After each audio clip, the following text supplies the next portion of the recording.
gonna do something real quick, and this is gonna be on a conscious tip because a lot of stuff been going on, and I think people need to be aware of this anti-violence movement that we have going on. So if you would repeat after me, stop the violence. Stop the violence. Stop the violence. Maybe it was back in the day with the gangster rhymes of NWA. Or maybe it's how we fascinate over Al Pacino in the last scene of Scarface. But society now associates big cojones with participating in pistol play. And nowadays it's just as common to see a man toting as it is floating waves and fades or braids. And the young kids will say, yo, I want to be like Tupac, because Tupac shot 2 cops in the butt. Yeah, but it wasn't over no thug life. And I'm excluding those of you who keep protection in your home for those who make it true without invites. But most of you are lying if you say your pieces for peace of mind and protection. Because to you, trouble is like metal. And your Desert Eagle or whatever millimeter magnetizes you in that direction. And when you're holding, everything's disrespectful, worthy of a trip to the trunk. Be it somebody loud talking to you in an argument or your ex-girlfriend with a new man she flaunts. And I've seen fist fights end in loss of life because somebody's so-called man pride got whooped.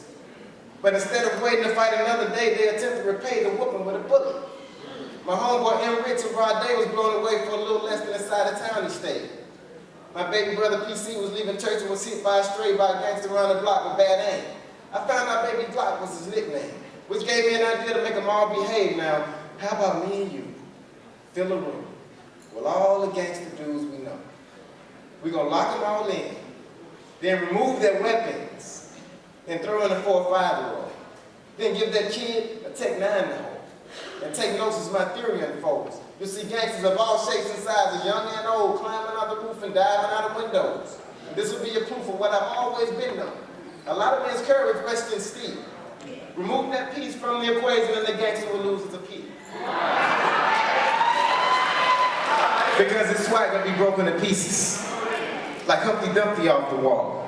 And if you end up getting beat up, just remember even Muhammad Ali didn't win them all.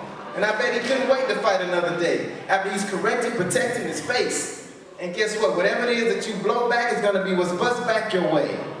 Now, I know it won't be an easy transition. It's going to be hard to let that thing go. Especially now that you realize women love a man with a justifiable ego. But one thing you and I both know, if the peace goes, then your spine will soon follow. And you'll be back to talking soft. Back to not mugging the whole world when you walk. Back to treating every man you meet with the same respect, no matter who he be or where he be from.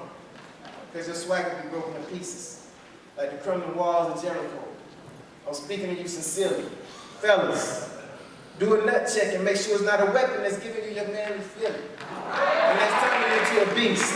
Because it's only a piece that makes you a beast. What type of creature are you really? And if we can remove these pieces, all these pieces, I assure you that thing will clear. Peace.